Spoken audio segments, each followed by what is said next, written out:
Finally Anita जी ने जो है अपनी ऑडियंस को आज जवाब दे दिया। वो वाली ऑडियंस जो कि इतने टाइम से अनीता जी से कुरेद कुरेद के क्वेश्चन पूछ रही थी, अनीता जी ने आज सभी का जवाब जो है बहुत अच्छे तरीके से दिया। So friends, welcome back to our channel roast with Jiya. तो मैं यहाँ पे बात करने वाली हूँ अनीता जी की वीडियो की। अनीता जी का फाइनली जो है व्लॉग आया, सब लोगों ने देखा और इतना लंबा चौड़ा जो है उन्होंने व्लॉग बनाया। एक्चुअली ये व्लॉग ना होके ना एक ये कह लीजिए कि अपनी सफाई पेश करने वाला एक वीडियो था, क्योंकि बहुत सारे लोग ऐसे हैं और बहुत सारे लोगों ने ऐसे ऐसे क्वेश्चन किए भी हैं जिनके जवाब जो है अनीता जी को देना बनता था। वहीं पे अनीता जी ने जो है ना रवीना के मम्मी पापा को भी टारगेट किया है, और मैं इसको टारगेट नहीं कहूँगी, कहीं ना कहीं समझदारी वाली बात ही की है। और रवीना और अपने बेटे की जो सच्चाई थी ना, जो उनकी स्टोरी थी, वो भी लोगों को थोड़ी बहुत बताई कि कौन है लड़की, कैसे आई। एक्चुअली जो रवीना और उसकी मम्मी जो हैं, इनकी सब्सक्राइबर थी। काफी सारे सब्सक्राइबर्स होते हैं जो कि ब्लॉगर्स को जो है कॉल वगैरह करते रहते हैं। काफी ब्लॉगर्स तो देखिए कॉल पिक नहीं करते, लेकिन काफी ऐसे होते हैं कि सबसे बात कर लेते हैं। तो उन्हीं में से एक जो है रवीना थी, और रवीना ने जो है अनीता जी से बात की, उनकी तारीफ की, उनके ब्लॉग की कि हमें आपके व्लॉग्स बहुत अच्छे लगते हैं, हमें आपकी रेसिपी बहुत अच्छी लगती है। तो इसी के चलते जो है ना रवीना की बात होने लगी ललित से, और जब ललित से उनकी बात होने लगी तो वो कहते हैं अट्रैक्शन हो ही जाता है एक दूसरे से। ऐसे करके ही आपस में बात करके ही इन दोनों को आपस में प्यार हो गया। इनकी तो सिर्फ इतनी लव स्टोरी थी, लेकिन जब ये लव स्टोरी को 1 साल हो गया तब जाके ललित ने अपने घर में बताया कि ऐसे ऐसे बात है, मुझे जो है ऐसे एक लड़की से शादी करनी है। लेकिन वहीं पे अनीता जी का कहना ये है कि हमने उस टाइम पे हाँ कर दिया था, लेकिन हमारी कुछ शर्तें थी। शर्तें ये थी कि अभी हम शादी नहीं करेंगे, कम से कम थोड़ा सा अपने पैरों पे स्टैंड हो जाएं, सब कुछ हम कर लें, 27-28 साल का लड़का हो जाए, उसके बाद हम शादी करेंगे। लेकिन हम जो है अदर कास्ट कह लीजिए या जात पात, जो भी लोग बोलते रहते हैं, इस सब चीज़ों से हमें कोई परेशानी नहीं थी। लेकिन जब अनीता जी ने ये वाली सामने रखी ललित के शर्तें कि हमारी कुछ ये शर्तें हैं, अभी हम नहीं करना चाहते बेटा, बाद में करेंगे, तो ललित ने और रवीना ने जो है ना चुपके से शादी कर ली, और वो भी कोर्ट मैरिज। और ललित ने जो है देखा जाए तो धोखा दिया अपने माँ बाप को। जब उन्होंने बोला था कि हम शादी कर देंगे, तो उन्हें जो है ऐसे चुपके से जाके शादी नहीं करनी चाहिए थी। अपने माँ बाप को उन्हें बताना चाहिए था कि मैं इतना लेट अभी और शादी के लिए नहीं कर सकता, मुझे जो है शादी अभी करनी है। तो क्या वो नहीं करते? अगर वो लोग अदर कास्ट से अगर उनको कोई प्रॉब्लम नहीं थी तो वो उस टाइम भी कर देते। लेकिन ललित ने शायद ये बताना ज़रूरी नहीं समझा, या फिर ये कह लीजिए कि ललित कहीं ना कहीं अंदर से डरा भी होगा कि हो सकता है कि मेरे माँ बाप ना करे, या फिर रवीना का कहीं ना कहीं प्रेशर रहा होगा कि मुझे तो अभी शादी करनी है, अदरवाइज़ मेरे घर वाले जो हैं कहीं और शादी कर देंगे। तो कुछ ना कुछ ऐसे सर्कमस्टांसेस बने होंगे उस टाइम पे, जिसकी वजह से इन दोनों ने शादी करी। और शादी करने के भी कम से कम 2 महीने बाद जो है उन्होंने घर में बताया। सोचिए, मतलब कि 2 महीने तक आराम से रहते रहे। लेकिन वहाँ पे सबसे बड़ी गलती थी लड़की के घर वालों की, जो कि लड़की के घर वाले जो हैं वो इन्वॉल्व थे इस सब चीज़ों में। उन्होंने एक बारी भी ज़रूरी नहीं समझा कि हम लड़के के घर वालों से बात करें। अगर बच्चों ने शादी कर भी ली है तो एक बार हम ललित के घर वालों से बात करें, अनीता जी से, लाला जी से डिस्कस करें कि ऐसे ऐसे बच्चों ने शादी कर लिया, तो अब हमें आगे क्या स्टेप लेना चाहिए। अनीता जी का कहना यह है कि हमने कितनी बार पूछ चुके हैं उन लोगों से, लेकिन वो लोग जो हैं जवाब ही नहीं देते। उन्हें तो बस जो है लड़का मिल गया तो अब ख़त्म।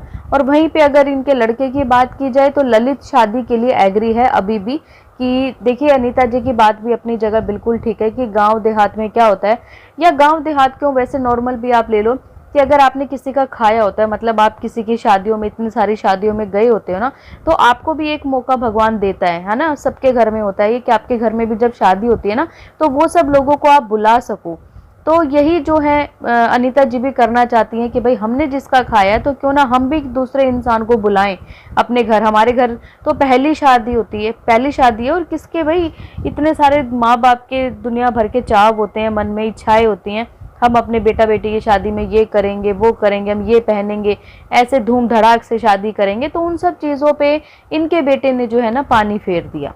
और शादी के बाद भी जो है ना मना किया गया था कि अभी वीडियो मत डालना। अभी 7-8 महीने पहले ये इन्होंने बताया कि हमने अपनी वीडियो में बताया था कि हम ऊपर एक कमरा डाल रहे हैं और बहुत बड़ा सरप्राइज़ है। तो ये लोगों को अपनी अपनी उससे देना चाहते थे, लोगों को बताना चाहते थे कि भाई हम क्या कर रहे हैं क्या नहीं, अपने तरीके से बहू को जो है प्रेजेंट करना चाहते थे अपनी ऑडियंस के सामने।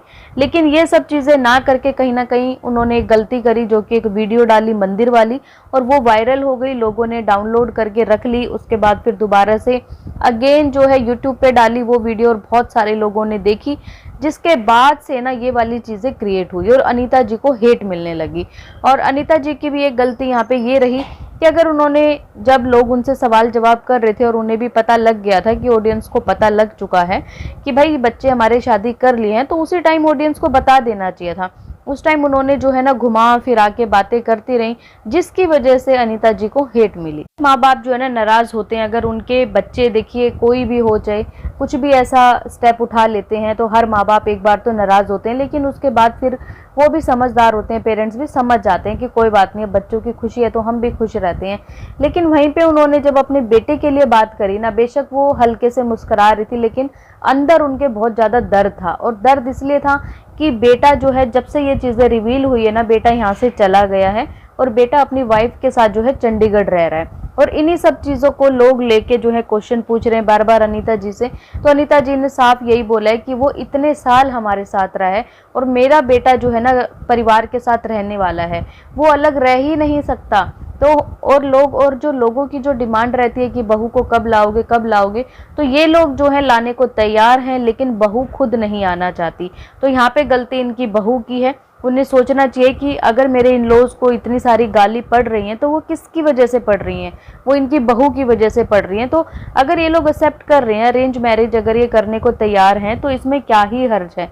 और किस लड़की के, किस माँ बाप के भाई अरमान नहीं होते कि हम अच्छे से धूमधाम से शादी करें, किसके नहीं होते। लड़की के जो पेरेंट्स हैं उनको भी थोड़ा सा सोचना चाहिए, और लड़के वाले तो देखो एग्री हैं ही। सारी बात जो है ना यहाँ आके रवीना के ऊपर टिक जाती है, क्योंकि अनीता जी ने साफ बोला है कि मेरा बेटा तो हाँ कर रहा है। और इवन जब ये इन्होंने वीडियो डाली है ना क्लैरिफिकेशन वाली, उससे एक दिन पहले ही लाला जी ने ललित से पूछा था कि हमें जो है बुकिंग वगैरह करनी है, और ये लोग जान चुके थे अंदर से कि सारी ऑडियंस को पता चल चुका है, तो वो लोग जो है अंदर ही अंदर प्लानिंग कर रहे थे सारी चीज़ों की। लेकिन अगले दिन ही जो है ना क्लैरिफिकेशन वीडियो आ गई, और उसके बाद रवीना का कहना यह है कि अब हमारी शादी हो चुकी है, अब मैं कुछ भी ऐसा नहीं करना चाहती। इन सब चीज़ों से जो है अनीता जी को काफ़ी धक्का लगा है। देखो सदमा तो लगता ही है हर किसी को, चाहे कोई भी पेरेंट्स हो।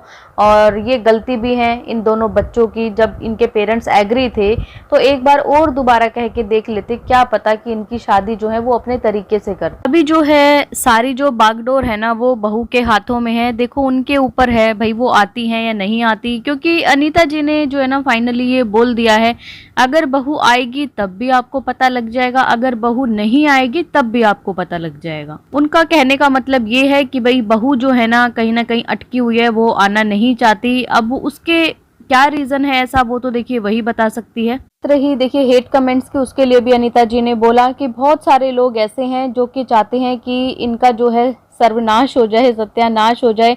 पता नहीं वो लोग क्यों इतना जलते हैं मुझसे, मुझे ये समझ नहीं आता। और रही बात देखिए पैसे की, पैसे के लिए उन्होंने बोला, जैसा कि काफ़ी लोग बोल रहे थे कि पैसे खा लिए इन्होंने, जो बिहारी माँ वाला चैनल था, जो बसंती वाला चैनल था, उसके लिए कहना है कि मैंने किसी का कोई पैसा नहीं खाया है। तो गाइज ये थी एक छोटी सी वीडियो आप सब लोगों के लिए। आप लोगों की क्या राय है कि आपको क्या लगता है कि रवीना क्यों नहीं आना चाहती? क्योंकि देखिए खुल के अनीता जी ने सारी बातें बता दी हैं, अब तो कोई क्वेश्चन उठाने का या फिर कोई सवाल जवाब करने का कोई मतलब ही नहीं बनता। तो जैसा भी आप लोगों की राय हो कमेंट करके मुझे जरूर बताएं, और अगर आपको ये वीडियो पसंद आए तो प्लीज चैनल को लाइक करें, सब्सक्राइब करें, शेयर करें एंड बेल आइकन को प्रेस करना बिल्कुल ना भूलें। सो बाय, मैं मिलती हूँ आपसे एक न्यू वीडियो में, तब तक के लिए बाय।